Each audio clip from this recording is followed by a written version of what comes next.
the most important place to start Mm-hmm. is your goals.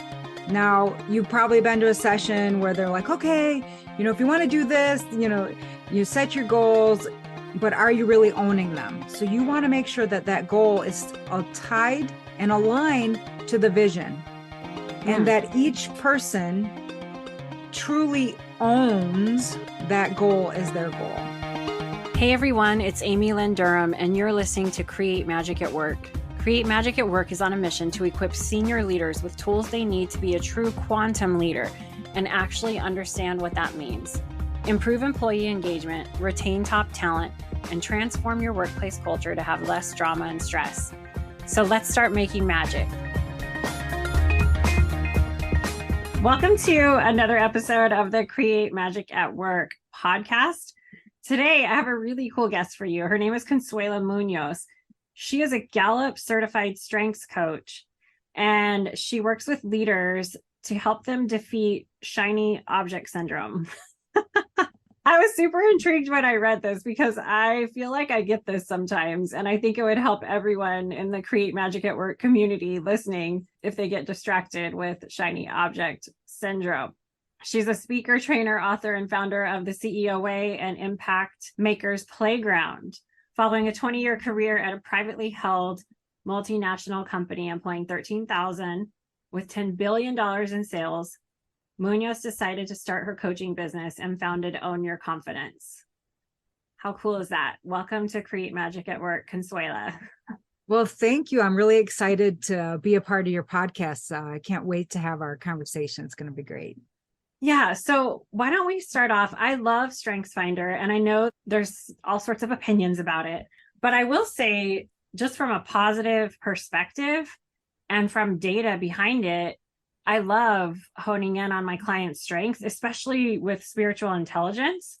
So maybe you can talk a little bit about that. I want you to talk about two things, so I don't want to confuse you too much, but I want you to talk about the beauty of focusing on someone's strengths. And then I also would love to hear your wisdom or maybe some tips for leaders that get, what do we call it? Shiny object syndrome. What? I kept thinking of squirrel. Distraction. I wanted to say squirrel. Squirrel? But yeah. Yeah, squirrel, really. Okay. Here's, so, yeah. Squirrel, right? There you go. Yeah, so to let your audience know, I am a complete strengths nerd. So always all in on strengths. Strengths to me is one of the most important things to know about someone. I had this whole thing about, if you get a new car these days, if you go in to get a new car these days, they'll set up an appointment to walk you through all the gadgets because they're crazy. And figuring out somebody else is kind of like that. So when you first meet someone, you kind of know, some normal things about every person. What buttons to push, right? Just like you know how to turn the lights on in a car, you can figure that out without help. But programming the radio, that's a whole nother thing. And knowing someone's strengths is like reading that manual, right? Really understanding what someone needs to be at their best, to function at their best, to be productive and efficient. And when we talk about a team, to have strength-based leadership, to have a strength-based team can make the difference between people that are engaged in their work and not. People that are just blowing it out of the water. When you have a strength-based team, you guys are going to be the envy of the rest of the group. Everybody's going to be like, what is that team doing? I've seen that happen multiple times where we go in and we do some strengths work and other people will be asking the manager, like, what's going on with your team? Because they are really hitting it. And that usually is the difference. I love that. And it feels positive. What was coming to mind when you were sharing that I see it all the time in the coaching industry with colleagues. I'm not, judging or talking bad, but it's just, we train ourselves in these assessments that we offer to our clients. And the first thing we hone in on are the low scores. Or let's put it back into our former corporate executive days. We go to do an annual review. And the first thing we want to hone in on is areas you can improve on. This is how we could be better. how about for all of the leaders listening, if we flip the script and really hone in on the strengths that are there already? The benefit that you just shared from that, creating a team that's cohesive in that way, sounds a lot better than honing in on areas that need to be improved. So what are your thoughts on areas that do need to be improved? Are they even worth looking at? What do you think about that?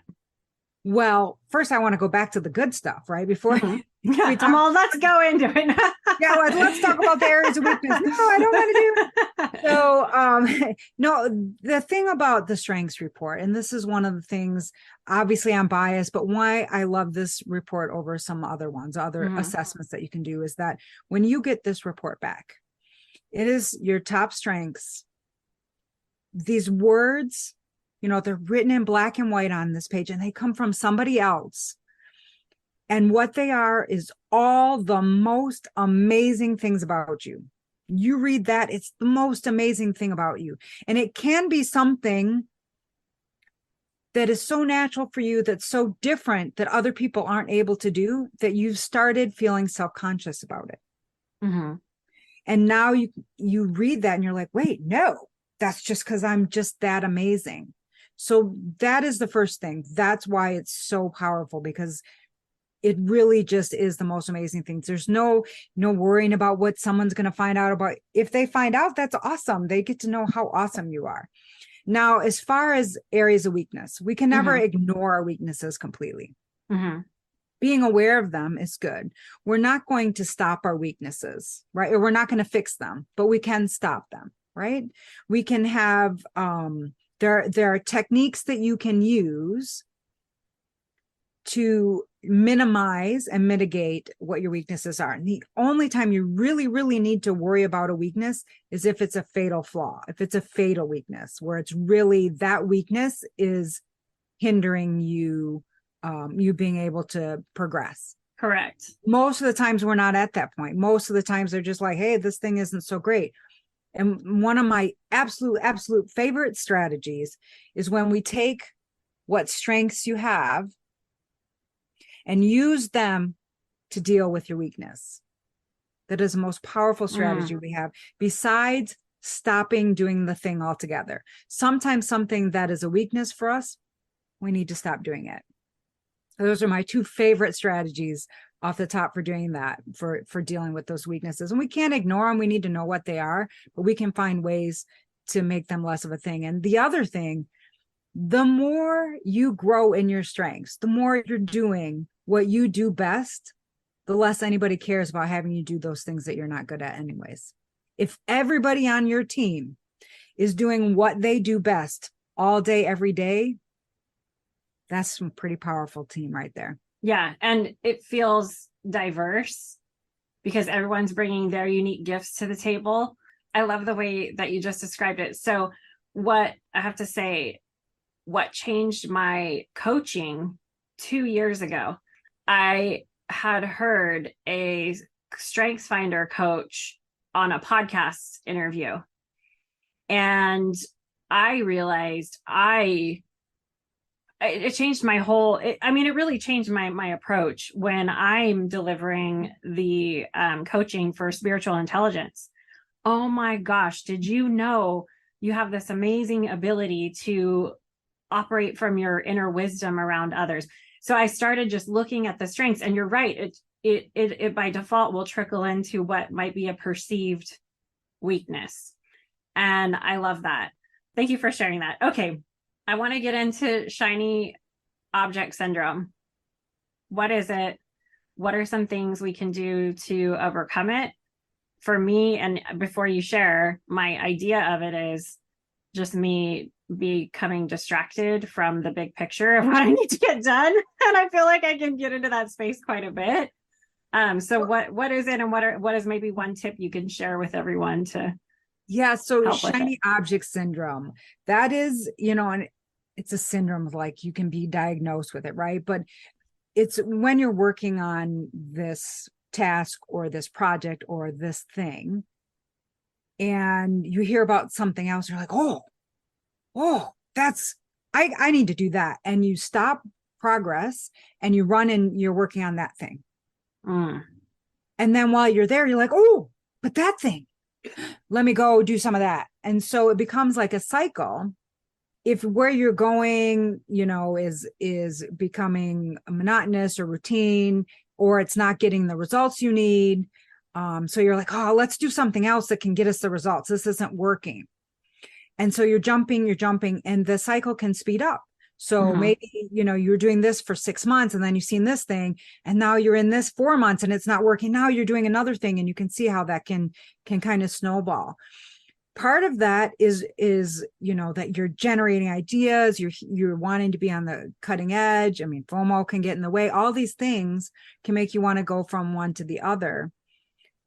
And some of that is good, just like strengths, but some of it also can be taken too far. And so when you're chasing things and it's keeping you from the success you need, that's when you've got a severe case, a strong case of shiny object syndrome. You're going to do something about it so that you can continue to move forward and have progress. So is it really like project switching before the project is completed? It can be projects switching. It can be, I worked with safety and scientists for a while, and it can be scope creep. You'll hear that, like, oh, we're doing this, but like, let's add this thing, or, we really need to look at this technology, and let's take it from this is great, but let's move it into a whole new technology and we'll start over. So every time you do that, it's costing you something. It's costing you time. It's costing you money. It's costing you momentum, energy, causing people to burn out. If the leader is saying, hey, let's try this thing, and maybe they were just thinking about it, and now the team's like, oh, the leader said it, we better do that. Now you could have a big cost on your hands. If the leader is not focusing, the team members aren't going to focus either, because they're jumping around with the leader. If you have team members that aren't focused, maybe they want to do this thing and it doesn't go anywhere. But what if they lose track of what they're supposed to be doing because they're over here looking at this option, this thing that could be a thing? They're spending their time there. They're not spending their time where they need to be. And so it is something that can get in the way, and you want to get a handle on. Super interesting. Yeah. I don't know if you're familiar. Dr. Judy Neal, with her Edgewalker work. She's part of the SQ21 community, but she's also a professor, I think, from Princeton. She has a book called Edgewalkers, and I'm in her certification program right now. And one of the key characteristics of an Edgewalker, because they have one foot in one world and one foot in another world, is an amazing ability to focus and block all of those things out. And it's a skill and a practice that you would have to continue daily and lifelong, and then be able to keep balance with that. So yeah. I hope the beam is wide, like balance is no. So what do we do? What is the thing? So my thing is, it's time to get your tail in gear, right? So tail squirrels, I have this whole thing squirrels now. But it's really, gear is goals, evaluate every idea, accountability system, reward system. And if to give one tip, the most important place to start is your goals. Now, you've probably been to a session where they're like, okay, if you want to do this, you set your goals, but are you really owning them? So you want to make sure that goal is tied and aligned to the vision, and that each person truly owns that goal as their goal. A lot of times, team corporates will talk about that, we have one goal, but they don't really, because then each business is doing their own little thing. And if it's not all tied and aligned, and the individual people on the team that have to work towards that one overarching goal have to make that tied. There's this, the story about, you might have heard of President JFK. May have heard of him. But he, he had this, he wanted to get a man on the moon.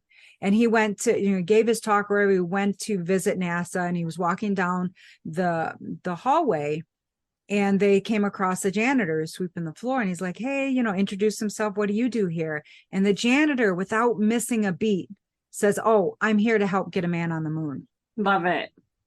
That is where everybody on the team needs to be. It has to be, because it has to have like a positive emotional response when you read that.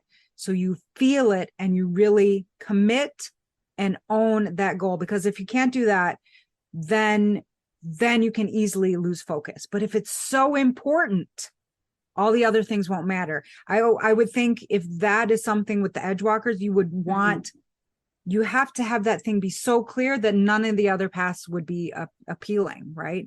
So then this evaluating every idea, that is against the goal.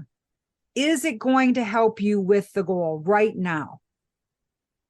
And so I have this impact board. It's a whiteboard tool that you can use for that. And it's got 2 areas, action and distraction. So if it's going to help you right now, that's an action. We're going to take that.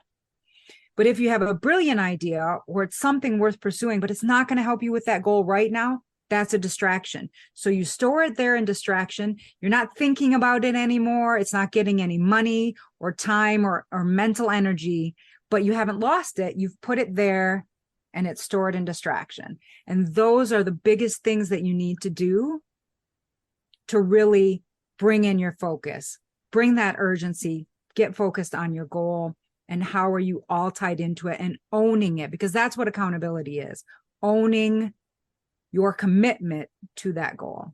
So good. Thank you for sharing that story. And that tip really is like putting focus in action. So thank you for sharing that. Consuela, if people want to connect with you and reach out to you to learn more, where can they find you? Well, I like to have a little bit of fun. And, people are always like, even from the movie Up, right? The dog in there is like, squirrel. And so, what I really realized is that we're not chasing squirrels. We are the squirrels. And so I've created a quiz to determine what kind of squirrel are you? What kind of squirrel are you? And it's based loosely on strengths, but what kind of distractions, whether it's new technology or networking too much or, stewing in your data and never making a decision, what kind of squirrel are you? So that is at squirrelquiz.com. Go find out what kind of squirrel you are. So fun. We'll put that in the show notes. Thank you so much for joining and being on the Create Magic at Work podcast today. The wisdom you shared, the things we touched on in such a quick amount of time, I think we really sent some magic to the listeners. So I appreciate all of it. Thank you so much. Thank you. Hi, everyone. Amy Lynn Durham here. I really hope you enjoyed today's episode.